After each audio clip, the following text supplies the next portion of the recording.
네, 종목 카운슬러 2부 이어가겠습니다. 2부 먼저 시청자님 전화부터 받아볼게요. 안녕하세요.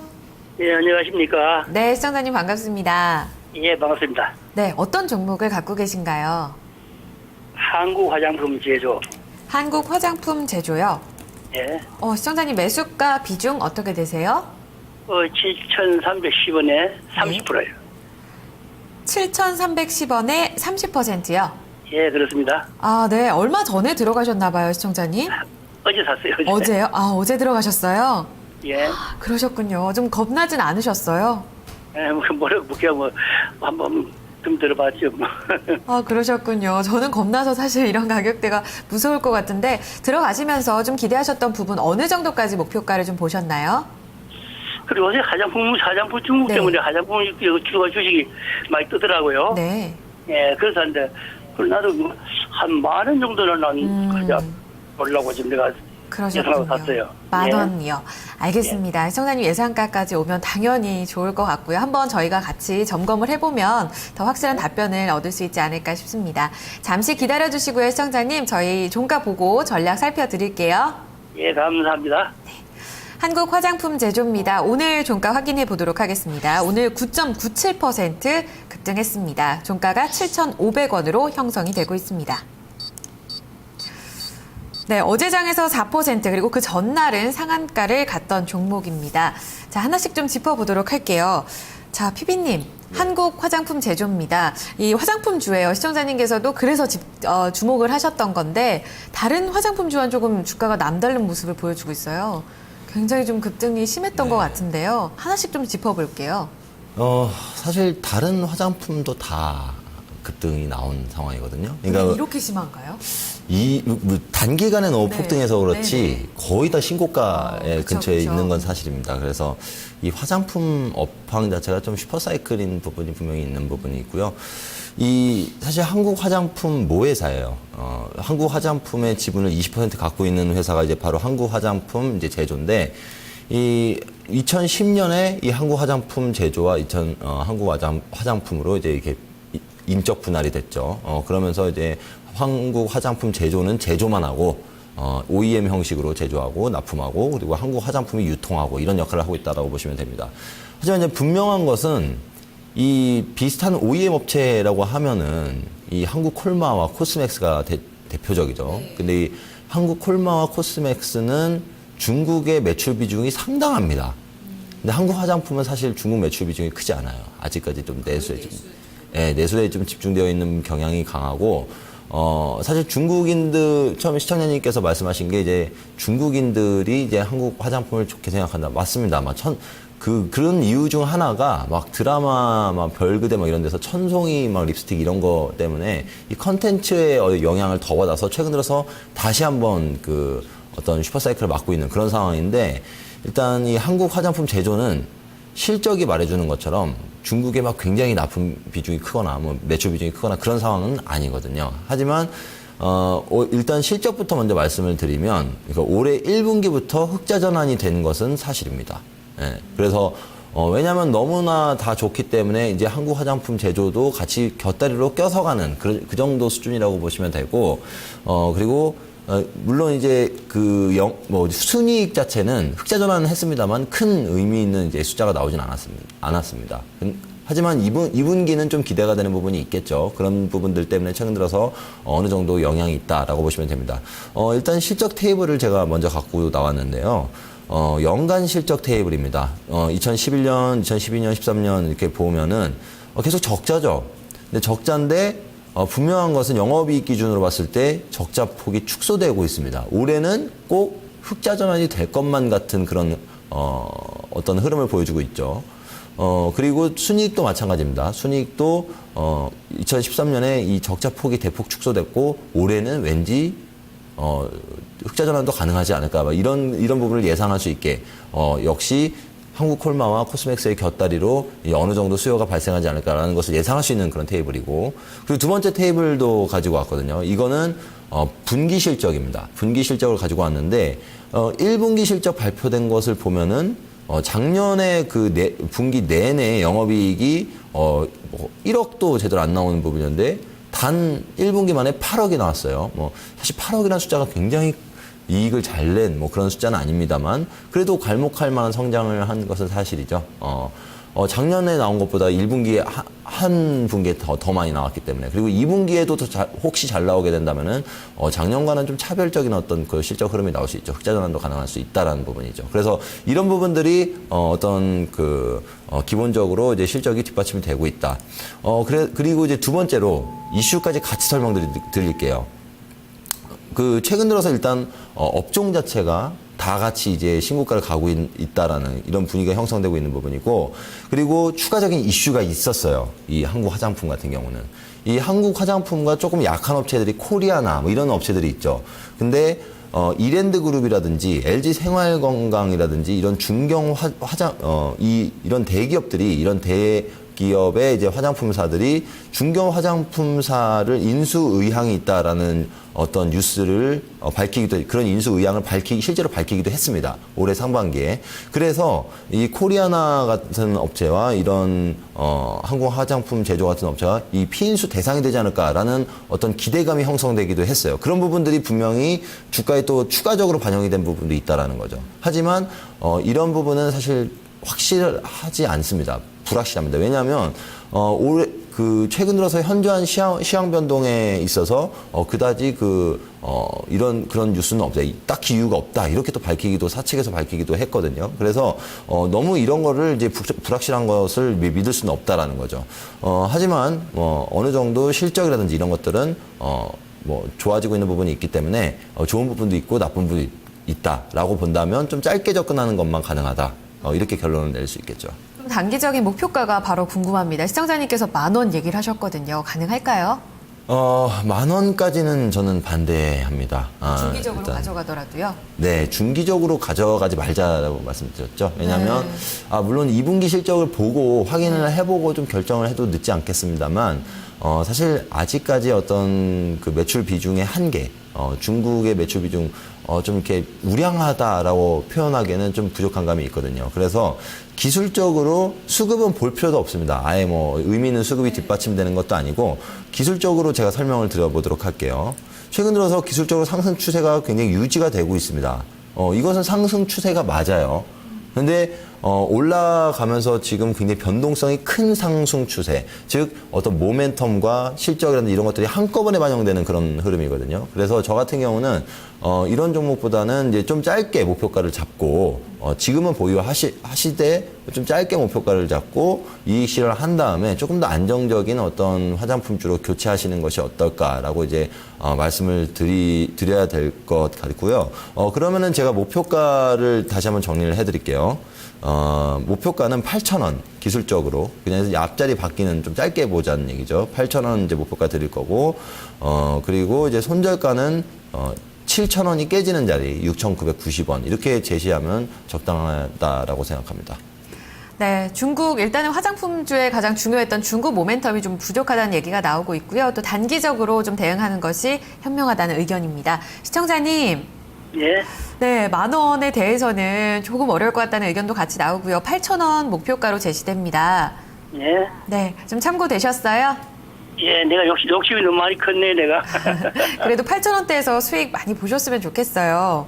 아이고, 대단히 감사합니다. 네, 시청자님 감사합니다. 다음 종목 그리고 이 종목에서도 8,000원대 이렇게 차익 실현 잘 하셔가지고요. 이익 많이 내시길 바랍니다.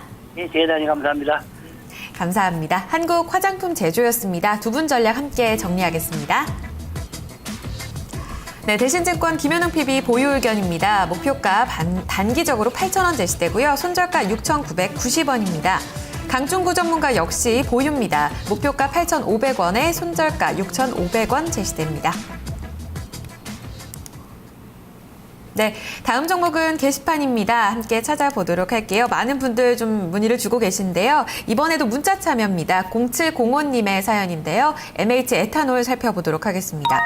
7,600원의 매수 그리고 30% 갖고 계십니다. 분석 및 전략을 부탁드린다고 남겨주셨어요. 강중구 전문가님. 네. 시청자님 어제 들어가셨겠죠? 네, 어제 들어. 그러신 것 같아요. 지금 네. 조금 높은 가격대인데 어떻게 전략을 세워봐야 될까요? 네, MH 에탄올은 아시다시피 그 주종을 만드는 회사고, 이 회사의 그 모멘텀은, 최근의 모멘텀은, 그 IPO가 있죠. 창의 에탄올이라고 해서 보혜양조 그 자회사가 있는데, 그게 또 코스닥에 신규로 입성을 합니다. 이제 여태까지 MH 그 에탄올 하나밖에 없었는데, 비슷한 회사가 지금 코스닥에 입성을 한다는 것은 분명히 호재고요. 예, 그런 호재고, 아시다시피 에탄올, 요 회사가 하는 일은 주종을 만드는 일인데, 주종이라는 것은 역시 소주의 재료가 되는 거고요.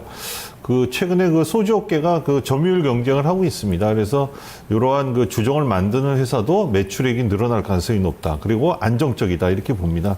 주가가 최근에 좀 많이 오른 것 같지만 사실 이 회사 주가가 그동안 그전에 한 3,000원대 이렇게 있었던 것은 상당히 저평가됐고 거래가 좀 안 된 측면이 있었습니다. 그래서 지금 과정은 제자리를 찾아가는 과정이다. 이렇게 보시면 될 것 같고요.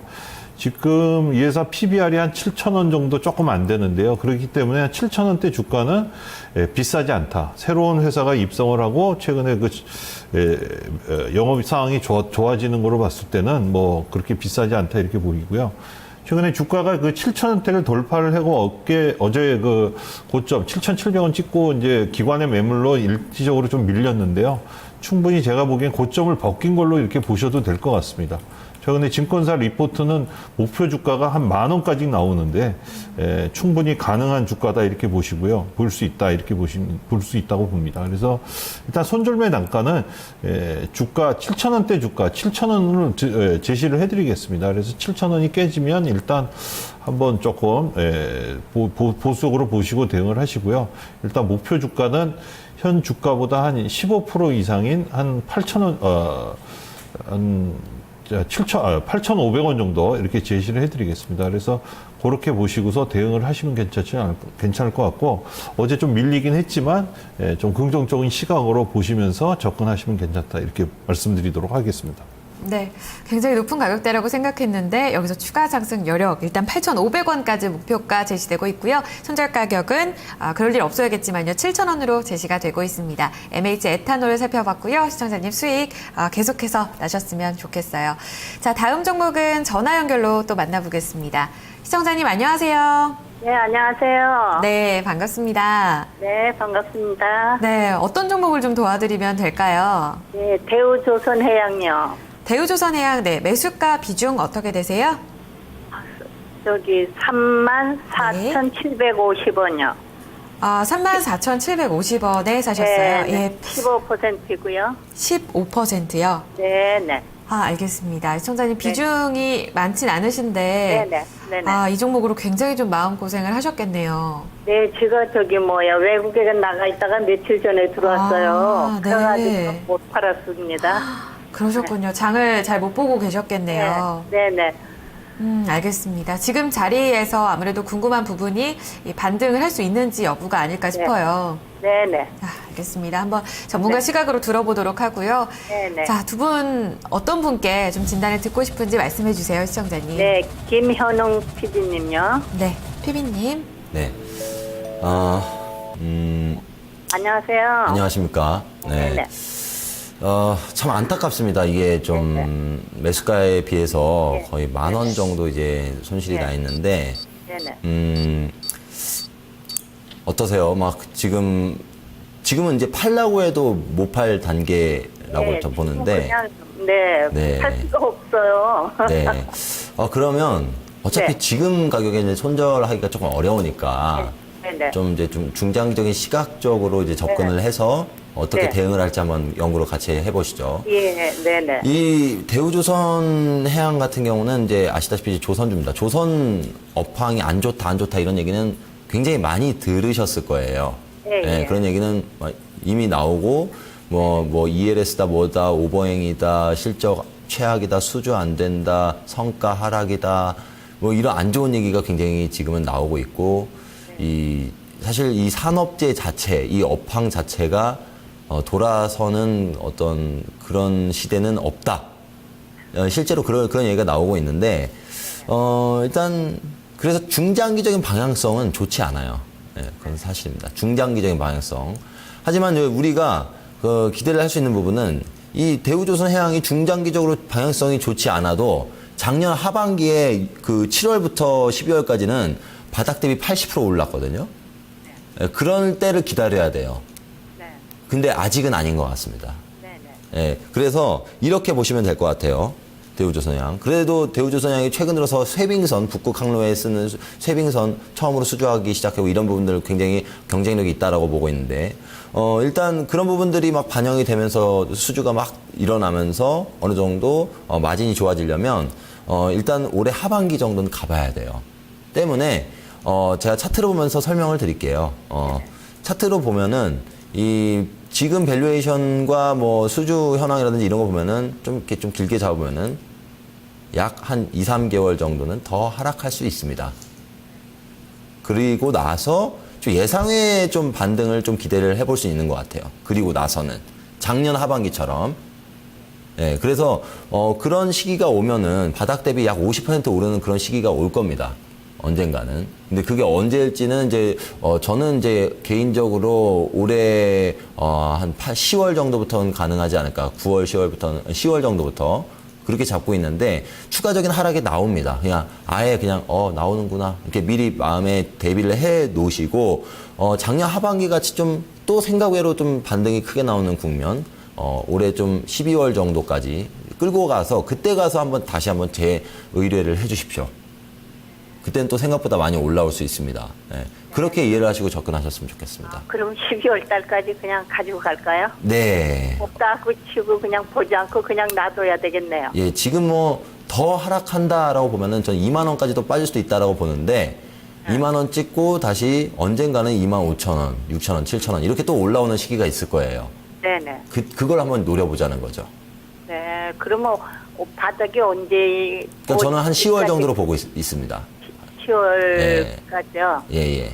그때 가서 그러면 더 사야 안 되나요? 됩니다. 예. 비중은 많고 많이 사야 되는 것은 진짜 실적이 좋아지는 기업에 사야지 이렇게 반등하는 기업에 많이 사면 안 돼요. 그냥 놔두고 네. 그때 가서 이제 팔아라. 네. 네, 알겠습니다. 네, 시청자님 유럽 다녀오셔가지고 좀 속상하셨을 텐데요. 갖고 가시다가 또 올 연말쯤에 다시 한번 저희에게 문의 주시고 문을 두드려 주시기 바랍니다. 네, 감사합니다. 네, 고맙습니다. 네. 대우조선해양이었습니다. 자, 다음 종목 넘어가 보도록 할게요. 이번에 게시판으로 가겠습니다. 자, 해찬솔님께서 오늘 굉장히 좀 일찍 남겨주셨어요. KG 이니시스 살펴드리도록 하겠습니다. 13,800원에 매수 들어가셨고요. 30%를 들고 계십니다. 강준구 전문가님, 네. 지금 시청자님 매수가 위로 조금 올라섰습니다. 이제 추가적으로 좀 상승 여력 더 있다고 봐도 될까요? 네, KG 이니시스는 뭐 아시다시피 결제된 신용카드 결제 사업 부분에서 1위를 하고 있는 업체고요. 그리고 또 최근에 휴대폰 결제까지 시장까지 진출을 했고 뭐 그런 것들에서 이제 결제 분야에서 이제 강자인데요. 거의 뭐 최강자라고 볼 수 있죠. 근데 이제 최근에 오른 거는 아무래도 오늘 나왔던 얘기, 삼성전자에서 결제 사업에 진출을 하겠다, 막 이런 얘기가 나와서 그런 모멘텀으로 좀 최근에 움직였고요.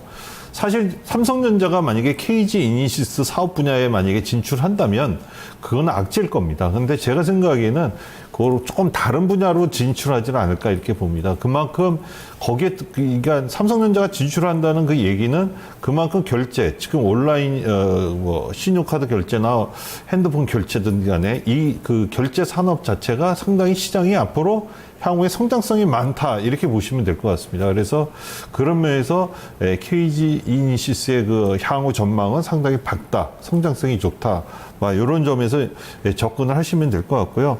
최근에 실적 상황도 뭐 이렇게 나쁘지 않습니다. 그래서 실적도 괜찮고 향후 실적도 뭐 꾸준히 늘어날 가능성이 높다 이렇게 봅니다. 주가 차트를 조금 우리가 좀 다시 한번 보면은요. 최근에 그래프를 보시면 딱 알겠지만 이게 상당히 보시면 알겠지만 데칼코마니 같습니다. 그러니까 좌우 대칭형이죠. 근데 사실 오늘 13,800원에 사셨다는 것은 사실 제가 생각하기에는 조금 고점에서 잡지 않았나 이렇게 생각을 합니다. 이거 왼쪽에 우리가 보시면 알겠지만 왼쪽에 약간 그 14,000원대 고점 찍고 약간의 누름목이 왼쪽에 그 하락하는 과정에서 이렇게 반등이 있었거든요. 그래서 제 생각에는 약간 눌림목이 있지 않을까 이렇게 생각을 합니다. 그래서 그 눌림목의 하단부는 역시 한 12,000원이 되지 않을까 이렇게 봅니다. 그래서 손절매 단가는 12,000원을 제시를 해드리고요. 일단 어제 그제 기관이 좀 샀기 때문에 약간 눌림목이 있더라도 조금 인내를 하시고 한 목표 주가는 한 16,000원 정도 이렇게 보시고 대응을 하시면 괜찮지 않을까 이렇게 생각을 합니다. 네.